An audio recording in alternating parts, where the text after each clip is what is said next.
പടത്തിനും സാഹസം എടുത്ത ആള് ഞാനാണ്. അപ്പം വളരെയധികം സന്തോഷം. ഡിജോയുടെ ഒരു പടം ഡിജോയുടെ ഒരു പടം എന്ന് പറയുന്നത് എൻ്റെ ഒരു ബ്രദറിന്റെ പടം പോലെ തന്നെയാണ്. അതിനകത്ത് യാതൊരു ഡൗട്ടും ഇല്ല. ഈ സിനിമയുടെ ഒരു കഥ ഏറ്റവും ആദ്യം കേട്ടവരിൽ ഒരാള് ഞാൻ തന്നെയാണ്. കാരണം ഈ സിനിമ ഒരു ഗംഭീര സിനിമയായിരിക്കും എന്നുള്ളതിൻ്റെ അകത്ത് യാതൊരു ഡൗട്ടും ഇല്ല. കാരണം ഇതിൽ അത്രയും കൊമേഴ്ഷ്യൽ ഒരു സിനിമയാണ്. കാരണം ഇതൊരു ചെറിയ സിനിമയല്ല. ഡിജോയുടെ പേര് പോലെ തന്നെ നീട്ടമുള്ള ഒരു സിനിമയാണ്, ഒരു വലിപ്പമുള്ള ഒരു സിനിമയാണ്. പിന്നെ അതുകൊണ്ടിട്ട് അത് കവർ ചെയ്യാനായിട്ട് കുറെ പ്രൊഡ്യൂസേഴ്സ് ഉണ്ട്.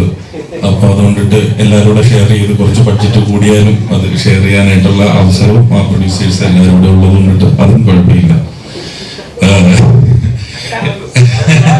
അതെ, ഷെയറിങ് ആണല്ലോ. അപ്പൊ അതുകൊണ്ട് ആ സ്ക്രിപ്റ്റും നിങ്ങൾക്ക് കാണുമ്പോൾ അറിയാം സിനിമയുടെ ഒരു വലിപ്പം അത്രയും ഉണ്ട്. അതുപോലെ തന്നെ സുരേഷ് ചേട്ടന്റെ ഒരു ഗംഭീര തിരിച്ചുവരവായിരിക്കും ഈ സിനിമ. സുരേഷ് ചേട്ടൻ വേറെ എങ്ങും പോയത് കൊണ്ടിട്ടല്ല, ടൂറായിട്ട് പോയത് കൊണ്ടിട്ടല്ല, സുരേഷ് ചേട്ടന്റെ അത്രയും മാസമായിട്ടുള്ള ഒരു സിനിമയാണ് എന്നുള്ളത് എനിക്ക് പൂർണ്ണ ഉറപ്പുണ്ട്. കാരണം ഇത് ബേസിക് ആയിട്ട് ഇവരിപ്പം വർഷങ്ങൾ പറഞ്ഞു, ആ വർഷങ്ങൾക്ക് മുന്നേ തന്നെ ഞാനും കേട്ടുകൊണ്ടിട്ട് പറയുകയാണ്. ഇതിന്റെ ഒരു ബിൽഡപ്പ് ആയിക്കോട്ടെ, ഇതിന്റെയൊക്കെ ടൊവിയുടെ ഒരു ഇൻട്രൊഡക്ഷൻ ആയിക്കോട്ടെ, അതെല്ലാം വളരെയധികം ഗംഭീരമായിട്ടുള്ള ഒരു സിനിമയാണ്. പിന്നെ ഈ സിനിമയുടെ ടൈറ്റിലിന് ഒരു പ്രത്യേകത എന്ന് പറയുന്നത് പള്ളിച്ചട്ടമ്പി ആയതുകൊണ്ടിട്ട് തന്നെ എല്ലാ പള്ളിക്കാരുടെയും, എല്ലാ ടൈപ്പുള്ള പള്ളിക്കാരുടെയും എല്ലാം, അതായത് ജാതിമത ഭേദമന്യുണ്ട്, എല്ലാ പള്ളിക്കാരുടെയും അനുഗ്രഹവും അതുപോലെ തന്നെ ചട്ടമ്പിക്കാരുടെ എല്ലാ ചട്ടമ്പികളുടെ അനുഗ്രഹവും പ്രത്യേകിച്ചതുള്ളത് കൊണ്ടിട്ടാണ് ഇങ്ങനെ ഒരു ടൈറ്റിൽ ഇട്ടതെന്നും ഞാൻ പ്രതീക്ഷിക്കുന്നു. കാരണം ഇത്രയും ബഡ്ജറ്റുള്ള സിനിമയാകുമ്പോൾ എല്ലാം കൂടെ നോക്കി വേണമല്ലോ അതിന്റെ ഒരു ടൈറ്റിൽ ഇടാനായിട്ട്. അപ്പം അത് ഞാൻ പ്രതീക്ഷിക്കുകയാണ്. പിന്നെ ഇതിന്റെ ഏറ്റവും പ്രിയപ്പെട്ട ടൊവിനോ.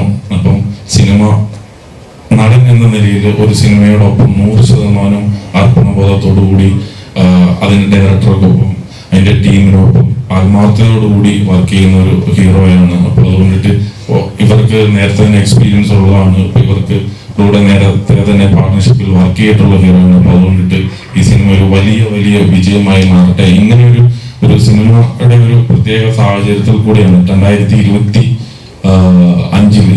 ഏറ്റവും കൂടുതൽ ഹിറ്റുകൾ മറ്റു ഭാഷകളിനേക്കാൾ കൂടുതൽ ഹിറ്റുകൾ കൊടുത്തത് മലയാള സിനിമയിൽ നിന്നാണ്. എന്നിട്ട് പോലും മലയാള സിനിമയ്ക്ക് മറ്റു ബിസിനസ്സുകൾ ആ ഭാഷകളിൽ കിട്ടുന്ന ബിസിനസ് മലയാള സിനിമയ്ക്ക് കിട്ടുന്നില്ല. അപ്പം ആ ഒരു വർഷമാണ് 2025 കാലെടുത്ത് വെക്കുമ്പോൾ ഇത്രയും വലിയൊരു പടമായിട്ട് നമ്മുടെ ഇൻഡസ്ട്രിയിൽ നിന്ന് പള്ളിച്ചട്ടമ്പി അങ്ങനെ ഒരു സിനിമയായി മാറട്ടെ എന്നും. പിന്നെ ഒരു ചെറിയൊരു കാര്യം കൂടെ, ഇപ്പോഴാണ് ഈ ഓവർസീസ്, ഞാൻ പറയാൻ വിട്ടുപോയതാണ്, ഇപ്പോഴാണ് ഈ ഓവർസീസിനൊക്കെ ഇത്രയും മാർക്കറ്റ് വന്നത്. ഇപ്പം നേരത്തെയൊക്കെ ഞങ്ങൾ ബിസിനസ് ഒക്കെ ചെയ്യുമ്പോൾ എനിക്ക് തോന്നുന്നു ഇവര് നൗഫലും പ്രതീക്ഷയൊക്കെ വരുന്നതിന് മുമ്പ് ചെറിയ തുകകളായിരുന്നു കിട്ടിക്കൊണ്ടിരുന്നത്. നമുക്കൊക്കെ ഒരു 25 ലക്ഷം രൂപ 50 ലക്ഷം രൂപയൊക്കെയാണ് നമുക്ക് കിട്ടിക്കൊണ്ടിട്ടിരിക്കുന്നത്. തീർച്ചയായിട്ടും എനിക്കത് പറയാതിരിക്കാൻ പറ്റത്തില്ല.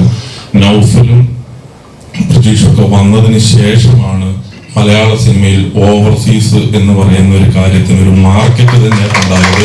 കാരണം ഇവരുടെ ഒരുപാട് പൈസ അതിനു വേണ്ടിയിട്ട് കളഞ്ഞിട്ടുണ്ട്. കാരണം ഞാൻ അറിയാലോ, ഒരു ബിസിനസ് ഒക്കെ ആയിട്ട് ഇരിക്കുമ്പോൾ നമ്മളെല്ലാവരും, ഞാൻ നിങ്ങൾക്ക് അറിഞ്ഞിരിക്കാൻ വേണ്ടിയിട്ട് അല്ല, എനിക്കറിയാവുന്ന ഒരു കഥ പറയുന്നു മാത്രമേ ഉള്ളൂ. കാരണം അവരുടെ ഒത്തിരി പൈസ അതിനു വേണ്ടിയിട്ട് വിട്ട് കളഞ്ഞിട്ടുണ്ട്. കാരണം സിനിമയിൽ വിട്ട പൈസ തിരിച്ചെടുക്കുക എന്ന് പറയുന്നത് കുറച്ച് കഷ്ടപ്പാടുള്ള ഒരു കാര്യമാണ്. പക്ഷെ ആ മാർക്കറ്റ് ഇല്ലാത്തിരുന്ന സമയത്ത്, അല്ലെങ്കിൽ നമുക്ക് ഒരു ഏകാധിപത്യമായിരുന്നു ഓവർസീസ് എന്ന് പറയുന്നത്. അപ്പോൾ അവിടെ കോമ്പറ്റീഷൻ ഇല്ലായിരുന്നു. അപ്പൊ ഇവര് വന്നപ്പോഴായിരുന്നു അതിനൊരു കോമ്പറ്റീഷൻ വന്നത്. അപ്പോഴാണ് കോടിക്കണക്കിന് ഒരു ഇതിലേക്ക് മാറിയത്. അങ്ങനെയാണ് ഇപ്പൊ ഞാൻ തന്നെ ഇവർക്ക് അപ്പോൾ ഒരു 3-4 സിനിമകൾ ഈവൻ കൊടുത്തു. കാരണം ഇങ്ങനെ ഒരു കോമ്പറ്റീഷൻ വരുമ്പോൾ മാത്രമാണ്. പക്ഷെ അത് കഴിഞ്ഞിട്ട് പിന്നെ എനിക്ക് കൊടുക്കാൻ പറ്റില്ല. കാരണം പിന്നെ ഇപ്പോഴത്തെ ആള് നല്ല പൈസ തരാനായിട്ട് തുടങ്ങി.